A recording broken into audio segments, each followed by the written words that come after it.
He stuffed the black bouquet under his tunic. Big as it was, it rode uncomfortably there, but he needed both hands. Though someone had once told him an injured person shouldn't be moved any more than necessary, he couldn't leave the ranger there. He had to take her someplace where she could be helped. He wrapped her in her cloak in what he recognized was a rather pitiable attempt to disguise the nature of the peculiar burden he proposed to carry through the streets. He tugged his hood as far forward as it would go to shadow his features. Then he picked her up, carried her down the stairs, and out of the tower. He was fit and she was slender, but the past couple days had been strenuous, and his arms, in fact, soon started to ache. He was pondering an advisability of draping her over his shoulder when someone whistled in the darkness up ahead. A moment later, a similar series of shrill notes warbled from behind. Aaron couldn't understand the signals. As far as he knew, no outsider could, but he recognized the distinctive signature of whistlers calling to one another. The first one trilled again. It sounded closer. The gang member was evidently heading down the street. Aaron could have dashed for the mouth of an alleyway, but not quickly enough, not encumbered with the ranger. He considered dumping her, but even if no one molested her, there was no guarantee that anybody would help her either, and he simply couldn't bring himself to do it. He could also try relying on his cowl to conceal his identity, but he doubted it would do the job, not if the whistler was actually hunting him and passed close by. That meant his best option was to hide. He carried the scout into a shadowy doorway and hunkered down. He drew a throwing knife in case he did have to fight, and stayed motionless thereafter. A pair of bravos, both human, came into view. The clean-shaven one swaggered and sneered, as Aaron assumed bullies the world over were wont to do. The one with the long, drooped mustache looked bored. They glanced this way and that, plainly searching for someone or something. The man with the mustache peered straight at Aaron, but then turned indifferently away. The fugitive slumped with relief, and the ranger twitched and groaned. He frantically tried to clap his hand over her mouth. It took him a second to find it inside the muffling cloak. Meanwhile, he waited to see if the whistlers had heard her. No, evidently not, for they wandered on down the street. Once they were gone and his nerves left off jangling, he checked on the guide. He checked on the guide. She was still unconscious. She had moaned in her sleep, if sleep was the proper word for her condition. "You're not too much trouble," he told her. I earned every bit of your stinking gold." He wrapped her up again and carried her onward. The priest of Ilmatar maintained a house of healing on the thoroughfare called the Rolling Shields. Someone had painted the god's emblem, a pair of white hands bound with red rope, on the door, where the lamplight illuminated it. A scarlet bell pull hung beside the sigil, but with his hands full, Aaron found it easier simply to kick the panel until the stock young acolyte with blood-stained sleeves opened it. The smells of astringent soap, incense, and sickness drifted out from inside. "I have an injured woman here," Aaron said. "I'll pay for a private room and the best care you can give her." "Everyone receives the best care we can give, no matter the size of the donation," the novice said stiffly. Still, he led Aaron past the public wards with their double rows of cots to a chamber with a single bed in it. Aaron set the scout down, and the acolyte disappeared. A senior priest, scrawny, pale, and grizzled, appeared a minute later. He gave Aaron a curt nod, then proceeded to examine his patient. Eventually, he rested his fingertips against her head and murmured an incantation. Pale light shone around them both, as if they were celestial beings possessed of halos. Bone clicked inside the guide's body. Aaron assumed it was knitting itself back together, but even so, the noise set his teeth on edge. "How is she?" he asked. "She was gravely injured," said the priest, "but she'll mend. Quickly, I imagine, since you used a spell on her. I'll be using more, but even so, it may be tomorrow or even the next day before she regains consciousness." "Piss and dang," Aaron muttered. He couldn't wait that long to set about the task of freeing his father, which meant he was likely going to have to proceed without the benefit of whatever information the ranger could give him. Oh well, he doubted she actually had anything critical to say. He produced a handful of her gold. "Take good care of her," Aaron told the priest, "and please, don't tell anyone she's here. There are people who want to hurt her." That last could well be true if the Red Axes knew she'd been poking around and had decided they didn't like it. "What about you?" the priest asked. "You're bruised and battered. You look like you could use a Carargian's attention yourself. A Charugian's attention yourself." It occurred to Aaron that he ought to conserve his coin, but he decided to the abyss with it. He definitely could use some relief for his aches and pains, and a safe, well, as safe as anywhere in Oval, refuge in which to rest. He scooped out more coin.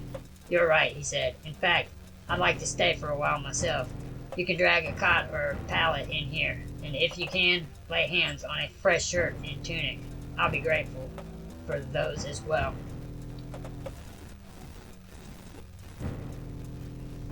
Kesk disliked being awake before mid-afternoon. He disliked Slurvin's sword, too, even though the food was good and the decor.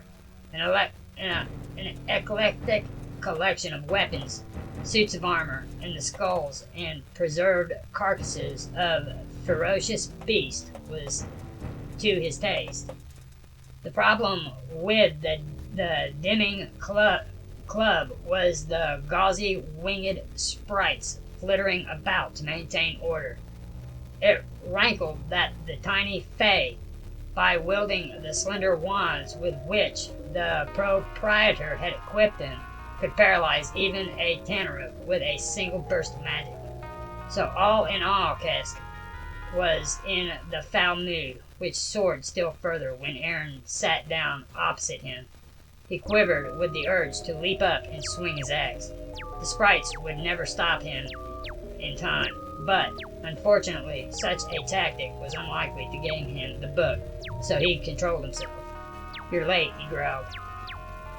"I had to look the place over," Aaron said. "Make sure you came alone." From his calm demeanor, no one would have guessed he feared for his father's life, but Kesk thought that was a bluff and that the facade would crack soon enough. "I did as the urchin you sent told me to do," said the Tanaruk. "Where's the box?" "The black bouquet, you mean?" Kesk sighed and said, "So you got it open?" "Yes, and now I'm ready to sell it.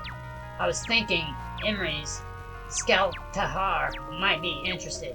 He said he has enough coin to pay a fair price, and he's so well established that he's one of the few people who doesn't need to fear you. Half of your operations would fall apart if he wasn't involved." Denied the satisfaction of an axe stroke, Kesk reposted with mockery of his own. "Let's not be hasty. Skeltahar can't give you your father back. Only I can do that, and I will, if we can come to an arrangement. For now, here's a little bit of him, as a show of good faith." He tossed a small bundle onto the tabletop. "Go on, look at it." His hands trembled almost imperceptibly. Aaron unrolled the bloody rag to reveal the severed finger inside. You piece of filth. What did you think we were going to do to him?" Kesk replied. "After you betrayed me. He had no part in it." "I couldn't be sure of that until we questioned him.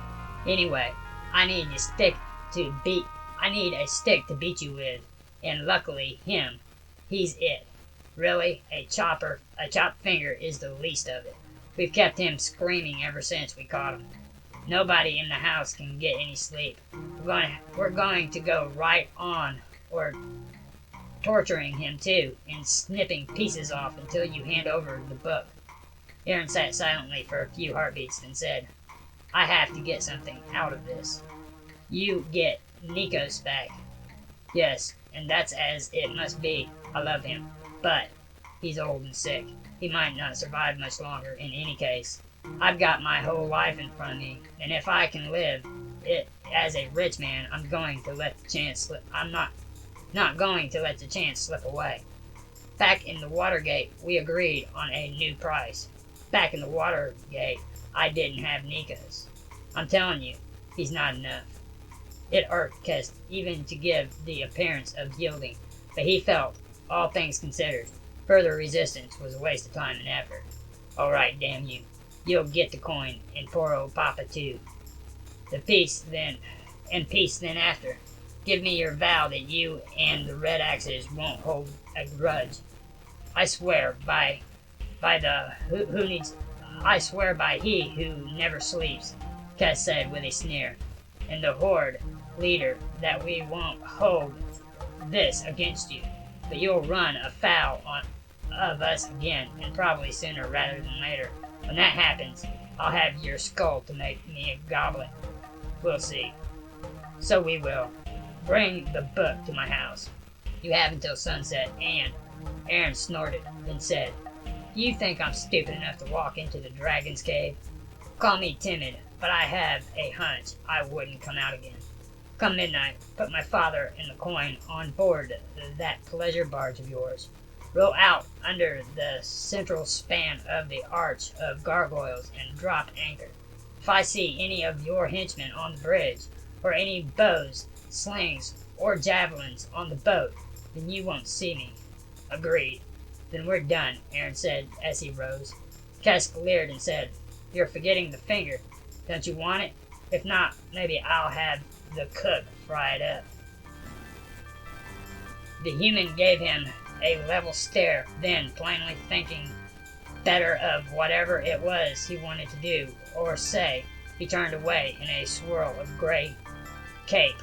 Kesk watched, interested to see how Aaron would exit. Obviously, the thief had chosen the dining club because there was so many ways in and out. It was accessible through the underways, at street level, and by a rain span.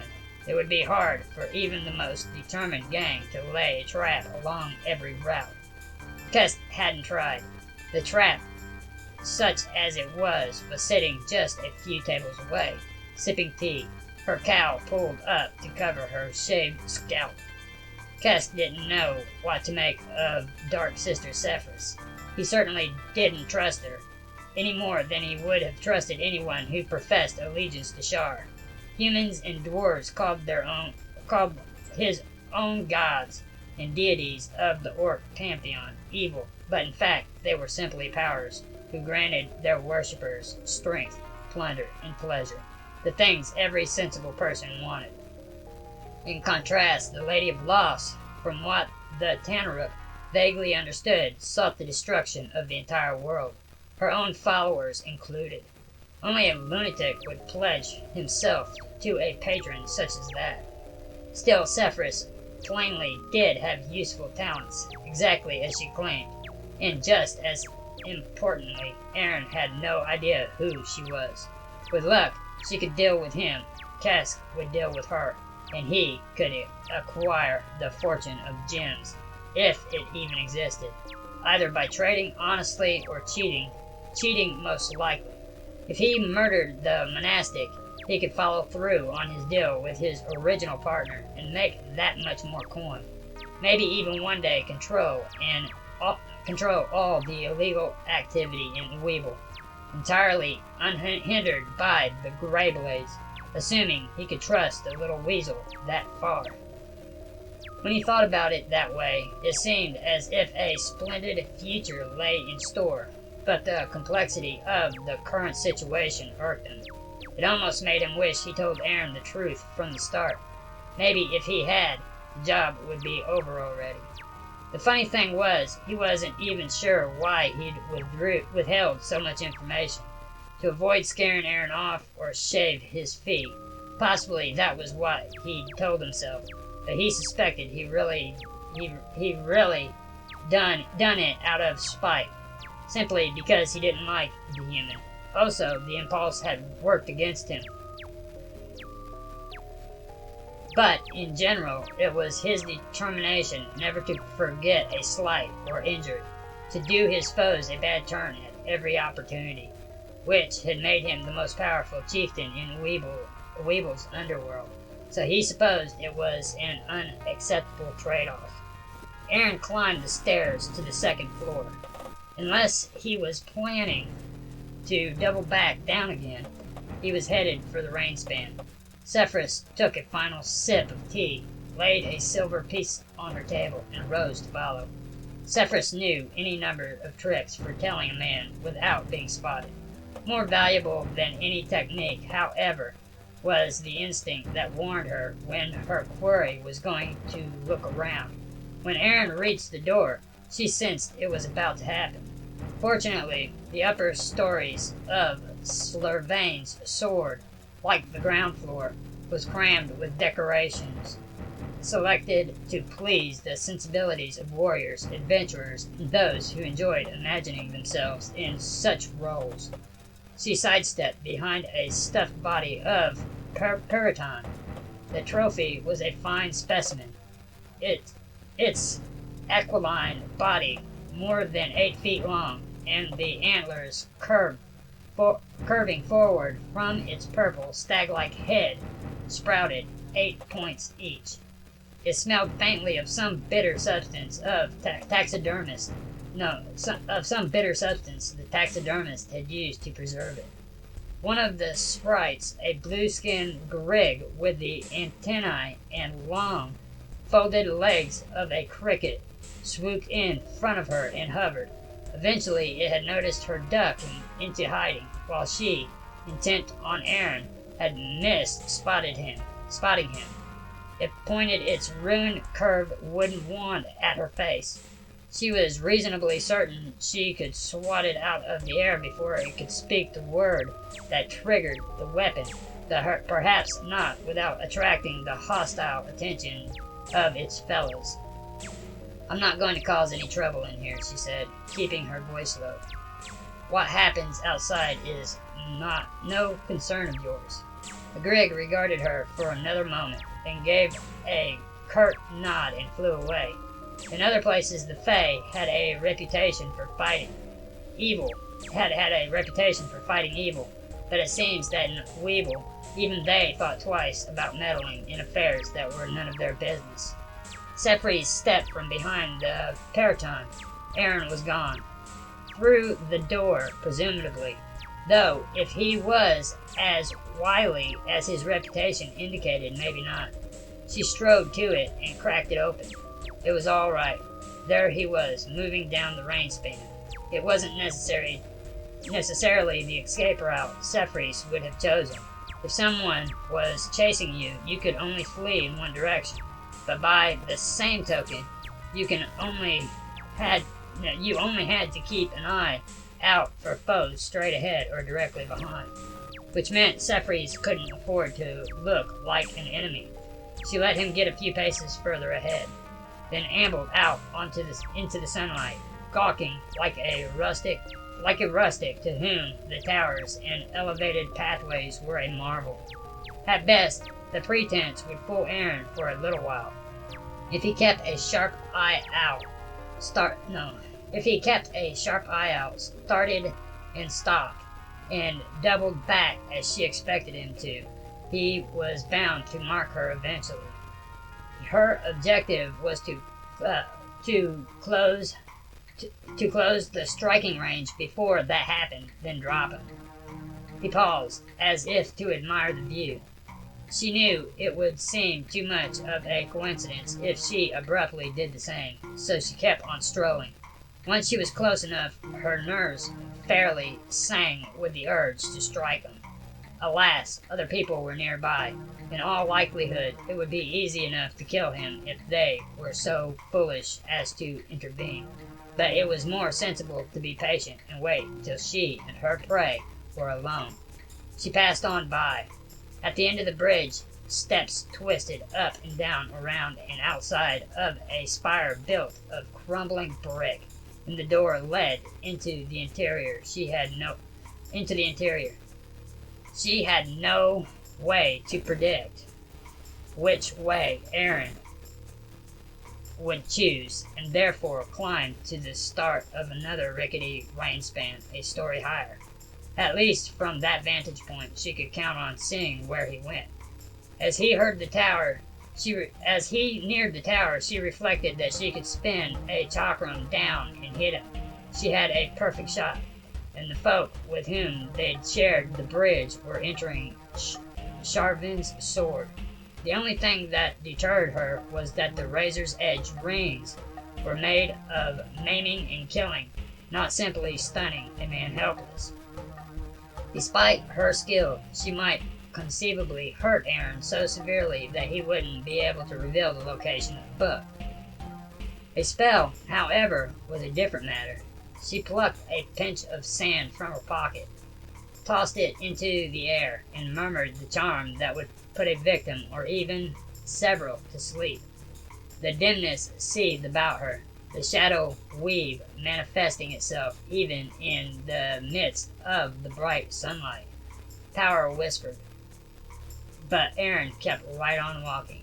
He had a strong spirit, or was merely lucky, for somehow he'd resisted the spell, probably without ever even realizing he was under magical attack. Well, she'd get him next time.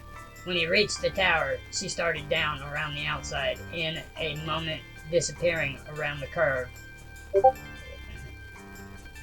He started down around the outside, in a moment disappearing around the curve of the rounded wall.